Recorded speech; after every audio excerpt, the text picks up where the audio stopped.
नमस्कार भक्त हो. आज आम्ही तुमच्यासाठी घेऊन आलो आहोत चतुर्थ श्रावण सोमवार व्रताचे महात्म्य. चतुर्थ श्रावण सोमवार व्रत हे भगवान शिवाच्या पूजेसाठी केले जाते आणि श्रावण मास म्हणजे श्रावण महिन्यातील चौथ्या सोमवारी त्याचे विशेष महत्त्व आहे. श्रावण महिना हा भगवान शिवाचा प्रिय महिना आहे. या महिन्यात शिवाची उपासना करण्याचे पुण्य अनेक पटींनी वाढते.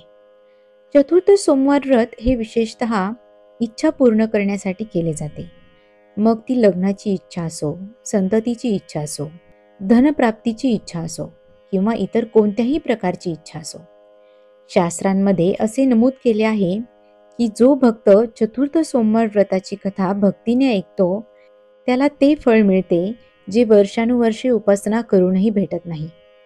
प्रिय भक्तांनो, कथा शेवटपर्यंत नक्की ऐका, कारण कोणाला माहीत आहे की हे चतुर्थ श्रावण सोमवार व्रत तुमच्या जीवनाची दशा आणि दिशा दोन्ही बदलू शकते.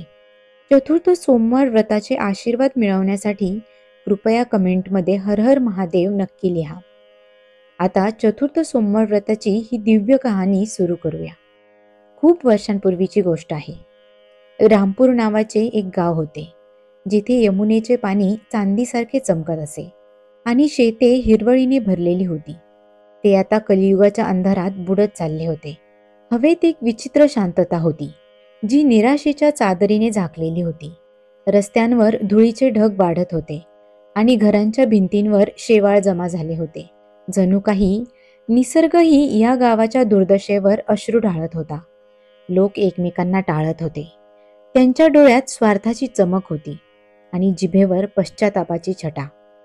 धर्म आणि अधर्म यांच्यातील रेषा पुसट झाली होती आणि दया, करुणा यांसारखे शब्द एका जुन्या म्हणीचा भाग म्हणून राहिले होते.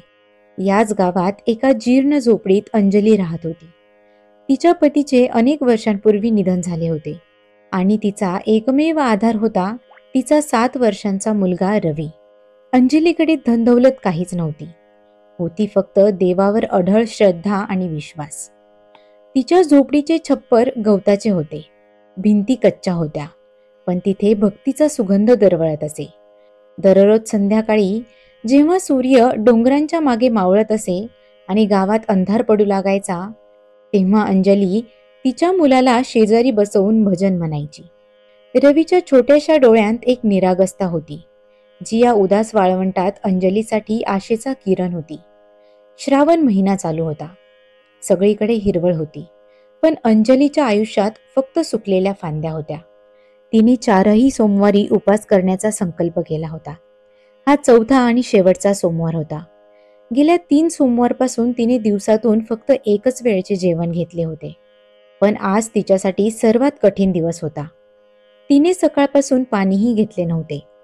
तिच्या पोटात उंदीर उड्या मारत होते आणि तिचे शरीर अशक्त वाटत होते, पण तिचे मन भगवान शिवाच्या भक्तीत मग्न होते. तिने तिच्या झोपडीतून उरलेली काही हळद, तांदूळ आणि बेलाची पाने गोळा केली.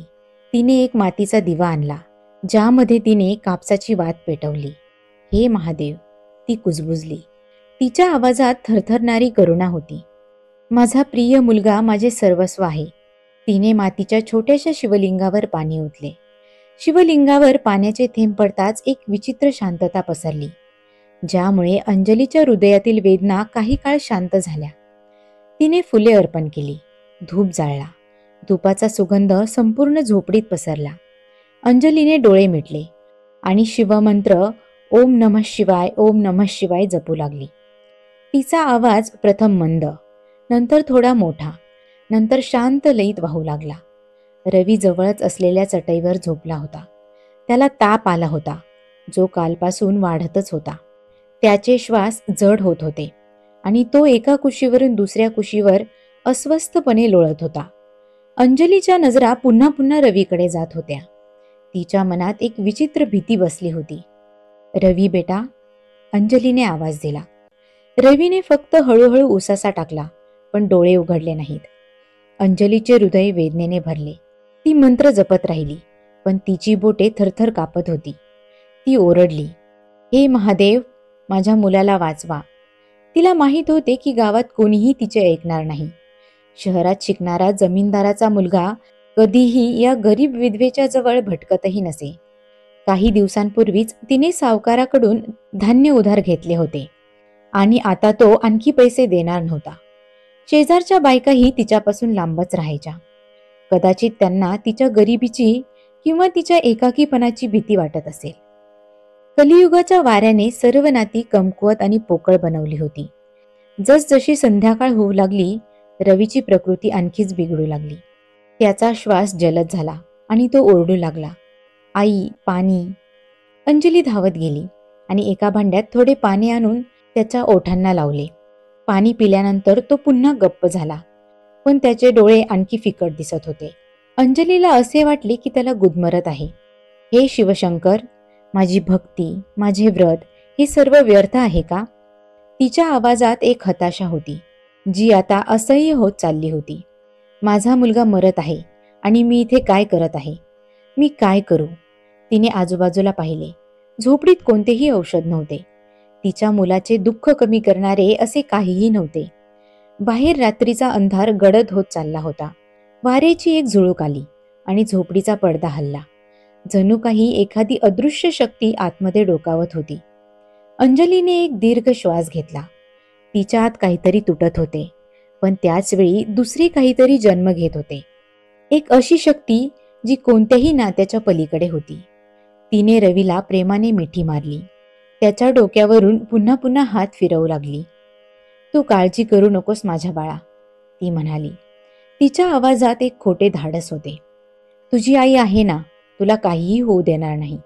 पण आतल्या आत तिला माहीत होते की इथे फक्त एका आईची शक्ती नाही, तर दुसरी पण एक शक्ती हवी आहे. तिने आपले डोळे मिटले आणि पुन्हा शिवमंत्राचा जप करायला सुरुवात केली. यावेळी तिच्या आवाजात एक विचित्र संयम होता. तिला माहीत होते की तिला काहीतरी असे करावे लागेल जे तिने कधीच केले नाही. तिने झोपडीच्या बाहेर पाहिले. तिथे अंधारात काही काटेरी झाडे उगवलेली होती. ते काटे ज्यांच्या टोचण्याने हसते खेळते लोक थरथर कापत असत. अंजली उठली. रवीला फाटलेल्या कपड्यावर हळुवारपणे झोपवले आणि बाहेर आली. बाहेर थंड वारा वाहत होता. चंद्र ढगांच्या मागे लपला होता.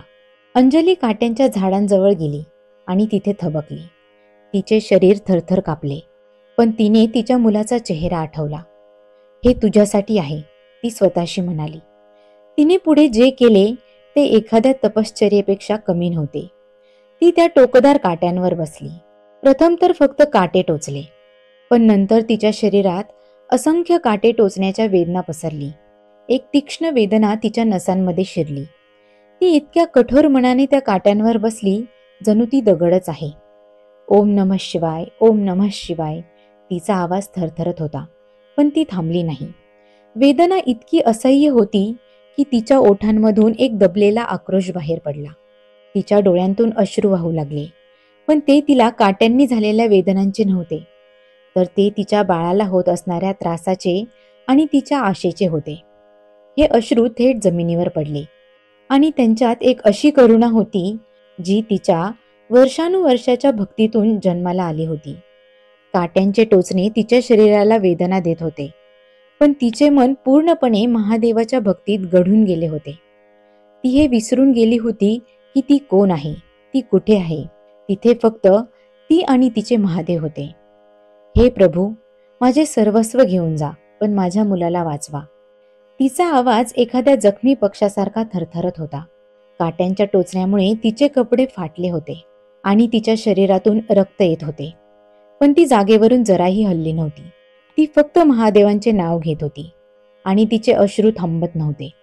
अचानक झोपडीच्या आतून जोरात खोकल्याचा आवाज आला. अंजलीचे हृदय थरथर कापले. ती मोठ्याने ओरडली, रवी. ती काट्यांवरून उठू लागली, पण वेदना इतक्या खोल होत्या की ती फक्त ओरडत होती. तिने स्वतःला सावरले आणि लंगडत लंगडत झोपडीत शिरली. रवी थरथरत होता. त्याचे शरीर तापाने फणफणत होते. त्याने अंजलीचा हात धरला, पण त्याची पकड कमकुवत होती. तो हळू आवाजात म्हणाला, आई, खूप त्रास होतोय. अंजलीचे हृदय तुटले. ती त्याच्या डोक्यावरून हात फिरवू लागली, पण तिला काय करावे हे समजत नव्हते. ती पूर्णपणे असहाय्य होती. तिने आपली सर्व शक्ती पणाला लावली आणि परत महादेवांचे स्मरण केले. हे त्रिनेत्रधारी, हे कैलासपती, माझी ही शेवटची प्रार्थना स्वीकार करा. तिने असे म्हणताच झोपडीत एक अद्भुत प्रकाश पसरला. हा प्रकाश कोणत्याही दिव्याचा किंवा मेणबत्तीचा नव्हता, तर तो एक दिव्य प्रकाश होता, जो करुणेने भरलेला होता. उठ अंजली, महादेवांचा आवाज प्रतिध्वनित झाला, जो एखाद्या मेघगर्जनेसारखा नव्हता, तर एखाद्या गोड संगीतासारखा होता. तुझे दुःख मी पाहिले आहे. तुझे हे बलिदान व्यर्थ जाणार नाही. अंजली थरथरत उठली. तिच्या शरीरावर काट्यांचे ठसे होते, पण तिच्या मनात एक असीम शांती होती. ती महादेवांसमोर नतमस्तक झाली. प्रभू, मी कोण आहे जी तुमच्या सेवेला पात्र आहे? तेव्हा महादेव म्हणाले, तू कलियुगाच्या या काळ्या रात्रीत धर्माचा दिवा आहेस अंजली. तुझी भक्ती, तुझा त्याग, तुझे प्रेम, हे सर्व काही मी पाहिले आहे. त्यांनी आपला हात रवीच्या दिशेने पुढे केला. महादेवांचा हात रवीच्या कपाळाला स्पर्श करताच रवीच्या शरीराचे तापमान कमी होऊ लागले. त्याचे श्वास सामान्य झाले. त्याने डोळे हळूहळू उघडले आणि त्यांच्यात तीच जुनी निरागसता परत आली. आई, रवी कुजबुजला. पण यावेळी त्याच्या आवाजात वेदना नव्हत्या, तर एक नवीन ताजेपणा होता. अंजली धावत रवीकडे गेली आणि त्याला आपल्या हृदयाशी धरले. तिचे अश्रू आता आनंदाचे होते. रवी, माझ्या बाळा. जेव्हा अंजलीने परत महादेवांकडे पाहिले, तेव्हा ते त्याच दिव्य प्रकाशात हळूहळू विलीन होत होते. प्रकाशही हळूहळू कमी होऊ लागला आणि झोपडीत परत तोच अंधार पसरला. पण आता तो अंधार नव्हता, तर तो एक नवीन सकाळची आशा घेऊन आला होता. धन्यवाद महादेव, कोटी कोटी वेळा धन्यवाद, अंजली म्हणाली. तिचा आवाज कृतज्ञतेने भरलेला होता. सकाळ झाली. झोपडीच्या तुटलेल्या छतावरून सूर्याची पहिली किरणे आत आली. रवी खेळत होता. त्याच्या डोळ्यांमध्ये ती चमक होती जी या अगोदर कधीच पाहिली नव्हती. अंजलीने त्याला जेवण भरवले, जी रात्री उरलेली थोडीशी खिचडी होती. तिने स्वतःही थोडे खाल्ले आणि तिला भुकेची जाणीवही झाली नाही. काट्याच्या जखमा अजूनही होत्या, पण त्या आता त्रास करत नव्हत्या. उलट त्या एका पवित्र स्मृतीसारख्या होत्या. जेव्हा अंजली रवीला गावाबाहेर यमुनीच्या काठावर घेऊन गेली, तेव्हा तिथले दृश्य बदलले होते. काही मुले खेळत होती, काही महिला बोलत होत्या. कोणाच्याही चेहऱ्यावर दुःख नव्हते, जे कालपर्यंत होते. हवेत एक नवीन ताजेपणा होता, एक नवीन आशा होती. गावातील काही लोक तिथून गेले. त्यांनी अंजली आणि रवीला पाहिले. कालपर्यंत त्यांना टाळणारे लोक आज त्यांनी त्यांच्याकडे पाहून हास्य केले. शहरातून परतलेल्या जमीनदाराच्या मुलाने अंजलीला पाहिले आणि त्याच्या डोळ्यात एक विचित्र उत्साह होता. अंजली ताई, तो म्हणाला. त्याच्या आवाजात थोडासा संकोच होता. तुमचा मुलगा ठीक आहे ना? हो दादा, अंजली म्हणाली. तिच्या आवाजात तीच शांतता होती. भगवान महादेवांची कृपा आहे. तिने जमीनदाराच्या मुलाकडे पाहिले. तिच्या डोळ्यात द्वेष नव्हता, फक्त एक मूक स्वीकृती होती. त्या दिवसापासून हळूहळू गावात बदल येऊ लागला. लोक एकमेकांशी बोलू लागले, मदत करू लागले. जर कोणाच्या घरात अन्न शिजले नसेल तर दुसरा त्याला अन्न पोहोचवू लागला. जर कोणाला गरज असेल तर दुसरा त्याला न सांगता मदत करू लागला. कलियुगातील अंधार हळूहळू दूर होऊ लागला आणि धर्माचा प्रकाश पुन्हा पेटू लागला. आणि हे सर्व अंजलीच्या भक्तीचे आणि तिच्या त्यागाचे परिणाम होते, जे तिने तिच्या मुलासाठी केले होते. रामपूर गाव पुन्हा रामपूर झाले होते, जिथे यमुनेचे पाणी चांदीसारखे चमकत होते आणि शेतात हिरवळीचे साम्राज्य होते. या व्हिडिओमधील 4थ्या श्रावण सोमवारची पवित्र कथा इथे संपते. पण थांबा, कथा नुकतीच संपली आहे, दिव्य वाणी नाही. तर भक्त हो, ही कथा आपल्याला जीवनाचा खूप गहन आणि भक्तिमय संदेश देते. श्रावणातील चतुर्थ सोमवार व्रताची ही कथा भक्ती, त्याग आणि महादेवाची कृपा यांचे दिव्य दर्शन घडवते. जेव्हा भक्त आपले दुःख, आपली वेदना आणि आपले जीवन देखील प्रभूच्या चरणी अर्पण करतो, तेव्हा महादेव त्याला रिकाम्या हाताने पाठवत नाहीत. अंजलीच्या त्यागामुळे रवीला नवीन जीवन मिळाले आणि गावात धर्माचा प्रकाश परत आला. खरा चमत्कार म्हणजे आपली निष्ठा, अढळ श्रद्धा आणि निस्वार्थ प्रेम. श्रावण सोमवारचे व्रत फक्त उपवास नाही, तर आपल्या मनातील स्वार्थ, दुःख आणि भीती यांचा त्याग आहे. जेव्हा आपण पूर्ण समर्पणाने ओम नमः शिवाय जपू लागतो, तेव्हा काळोख्या रात्रीतही प्रभू आपल्याला मार्ग दाखवतात. अंजलीप्रमाणेच आपणही संकटात महादेवाला हाक मारली पाहिजे, कारण तोच एक खरा आधार आहे. जग आपल्याकडे पाठ फिरवू शकते, पण महादेवाची करुणा कधीही दूर जात नाही. भक्तीच्या अश्रूंनी दगडही पितळतात. श्रावणातील 4था सोमवार सांगतो, त्याग करा, प्रार्थना करा आणि श्रद्धा ठेवा. अंजलीने काट्यांवर बसून केलेल्या जपाप्रमाणेच आपल्याला आपल्या जीवनातील संकटांवर संयम, श्रद्धा आणि भक्तीने मात करायची आहे. शेवटी महादेवाची कृपा सर्व काही बदलते. थोडक्यात सांगायचे तर ही कथा आपल्याला शिकवते की खरी भक्ती त्यागातून येते. संकटात श्रद्धा सोडू नका. महादेव भक्तांचे अश्रू व्यर्थ जाऊ देत नाहीत. भक्तीमुळे केवळ वैयक्तिक जीवनच नाही, तर संपूर्ण समाज बदलतो. धर्म म्हणजे फक्त नियम नाही, तर तो जीवन जगण्याची पवित्र दिशा आहे. धर्माचा मार्ग कधीच संपत नाही. धर्म टिकवण्याची शक्ती बाहेरून नसून प्रत्येकाच्या अंतःकरणात दडलेली असते. जेव्हा भक्ती मनात प्रामाणिकपणे जागी होते, तेव्हा संकटेही संधीमध्ये रूपांतरित होतात. भक्ती ही अशा बीजासारखी आहे जी पेरल्यावर अख्ख्या समाजाला फळ देते. श्रद्धा म्हणजे देवावरचे न संपणारे विश्वासाचे दीपस्तंभ. श्रद्धेचा प्रकाश कितीही अंधार दाटला तरी कधीच विझत नाही. भक्ती हीच खरी शक्ती आहे आणि श्रद्धा म्हणजेच अमर दिवा. जेव्हा एखादे हृदय निस्वार्थ प्रेमाने देवाला अर्पण होते, तेव्हा अंधार नाहीसा होतो आणि धर्माचा प्रकाश पुन्हा तेजाने उजळतो. एखाद्याच्या त्यागाने आणि निस्वार्थ प्रेमाने संपूर्ण गावाचे जीवन बदलू शकते. जर थोडक्यात सांगायचे म्हटले तर भक्तीने अंधार नाहीसा होतो, श्रद्धेने प्रकाश फुलतो आणि धर्माने जीवन पूर्ण होते. तर भक्त हो, तुम्हाला ही कथा कशी वाटली हे आम्हाला कमेंट्समध्ये नक्की सांगा. आवडली असेल तर लाईक करा, शेअर करा आणि आमच्या चॅनलला सबस्क्राईब करा. धन्यवाद.